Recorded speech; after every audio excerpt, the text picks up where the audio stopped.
Assembly పార్లమెంటుకు పోటీ చేసే అభ్యర్థులతో టీడీపీ మూడో జాబితాను విడుదల చేసింది. తెలుగుదేశం పార్టీ అభ్యర్థుల మూడో జాబితాను అధినేత చంద్రబాబు విడుదల చేశారు.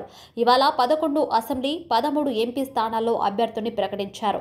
పొత్తులో భాగంగా 144 అసెంబ్లీ, 17 పార్లమెంటు స్థానాల్లో టీడీపీ పోటీ చేయనుంది. ఇదివరకే 128 శాసనసభ స్థానాలకు అభ్యర్థులను ప్రకటించగా తాజాగా మరో 11 మందిని వెల్లడించింది. 5 అసెంబ్లీ, 4 ఎంపీ స్థానాలను పెండింగ్లో ఉంచింది. 11 మంది ఎమ్మెల్యే అభ్యర్థులు, 13 మంది ఎంపీ అభ్యర్థులను టీడీపీ ప్రకటించింది. ఈ మేరకు ఎన్నికల్లో పోటీ చేసే అభ్యర్థుల మూడో జాబితాను టీడీపీ విడుదల చేసింది. మూడో జాబితాలో కూడా టీడీపీ సీనియర్లు దేవినేని ఉమా, కళా వెంకట్రావు, గంటా వంటి వారి పేర్లు గల్లంతయ్యాయి. టీడీపీ పోటీ చేసే 144 స్థానాల్లో 16 నియోజకవర్గాలకు అభ్యర్థులను పెండింగ్లో ఉండగా వాటిలో 11 పేర్లను తాజా జాబితాలో ఖరారు చేశారు. పెండింగ్లో ఉన్న స్థానాల్లో 11 మంది అభ్యర్థుల్ని ఖరారు చేశారు. ఎచ్చెర్ల, భీమిలి, చీపురుపల్లి, అనంతపురం స్థానాలకు అభ్యర్థుల్ని ఖరారు చేయలేదు. ఎచ్చెర్లలో కళా వెంకట్రావు పార్టీ సీనియర్గా ఉన్న మూడో జాబితాలో స్థానం దక్కించుకోలేకపోయారు. ఎచ్చెర్ల బీజేపీకి వెళితే కళా వెంకట్రావు సీటును వదులుకోవాల్సి ఉంటుంది.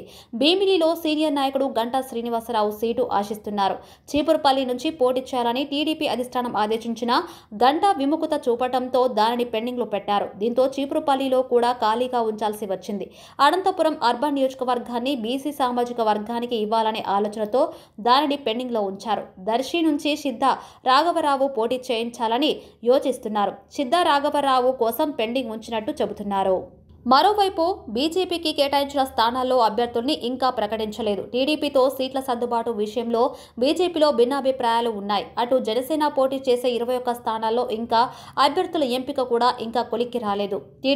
టీడీపీ మూడో జాబితాలో 11 అసెంబ్లీలకు అభ్యర్థులను ప్రకటించారు. కాగా శ్రీకాకుళం జిల్లా పలాస నియోజకవర్గం నుంచి గౌతు శిరీష, పాతపట్నం నియోజకవర్గం నుంచి మామిడి గోవిందరావు, శ్రీకాకుళం అసెంబ్లీ నుంచి గొండు శంకర్, అలాగే శృంగవరపు కోట నుంచి కోళ్ల లలిత కుమారి ఎన్నికల బరిలో దిగనున్నారు. అలాగే కాకినాడ జిల్లాలో కాకినాడ సిటీ నుంచి వనమాడి వెంకటేశ్వరరావు, అమలాపురం నుంచి ఐతాబత్తుల ఆనందరావు పోటీలో ఉన్నట్లు చంద్రబాబు వెల్లడించారు. ఇంకా పల్నాడు జిల్లాలో పెనమలూరు నియోజకవర్గం నుంచి బోడే ప్రసాద్, మైలవరం అసెంబ్లీ స్థానం నుంచి వసంత కృష్ణ ప్రసాద్, నరసరావుపేట నుంచి చదవలవాడ అరవింద్ బాబు, చీరాల నుంచి మద్దులూరి మాలకొండయ్య, అలాగే సర్వేపల్లి నియోజకవర్గం నుంచి సోమిరెడ్డి, చంద్రమోహన్ ఉన్నారు. మైలవరం, పెనమలూరు స్థానాల్లో పోటీ కోసం మాజీ మంత్రి దేవినేని ఉమా చివరి వరకు ప్రయత్నం చేసినా ఆయనకు టికెట్ దక్కలేదు.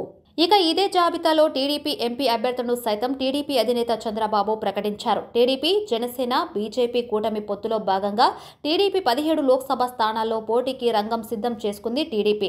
ఇందులో భాగంగా 17 ఎంపీ స్థానాలకు గాను ప్రస్తుతం 13 స్థానాలకు అభ్యర్థులను ఖరారు చేశారు అధినేత చంద్రబాబు. ఈ మేరకు శ్రీకాకుళం పార్లమెంటు స్థానం నుంచి sitting MP Kinjarapu Rammohan Naidu, Visakhapatnam MP అభ్యర్థిగా గీతం విద్యాసంస్థల అధినేత మాత్కుమిల్లి భరత్కు అధిష్టానం సీటు ఖరారు చేసింది.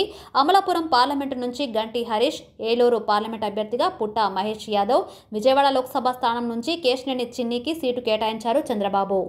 అలాగే ఎంపీ గల్లా జయదేవ్ స్థానంలో గుంటూరు ఎంపీ అభ్యర్థిగా పెమ్మసాని చంద్రశేఖర్, నరసరావుపేట ఎంపీ అభ్యర్థిగా లావు శ్రీకృష్ణదేవరాయలు, బాపట్ల ఎంపీగా టి కృష్ణప్రసాద్లకు సీటు ఖరారు చేసినట్లు చంద్రబాబు ప్రకటించారు.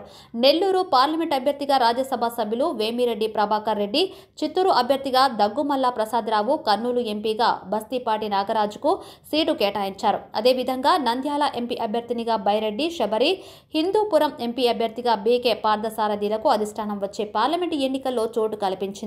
అయితే తాజాగా ప్రకటించిన అభ్యర్థులు 25 నుంచి 35 ఏళ్ల మధ్య వయసు ఉన్నవారు 2, 36 నుంచి 45 ఏళ్ల మధ్య వయసున్న వారు 5, 46 నుంచి 60 మధ్య వయసున్న వారు 2, 61 నుంచి 75 ఏళ్ల మధ్య వయసున్న వారు 4 ఉన్నారు. అలాగే పురుషులు 12 మంది ఉండగా మహిళలు 1 ఉన్నారు. ఐపీఎస్, ఐఆర్ఎస్ అధికారులు 2, డాక్టర్లు 2, పోస్ట్ గ్రాడ్యుయేట్లు 3, అండర్ గ్రాడ్యుయేట్లు 6 ఉన్నారు.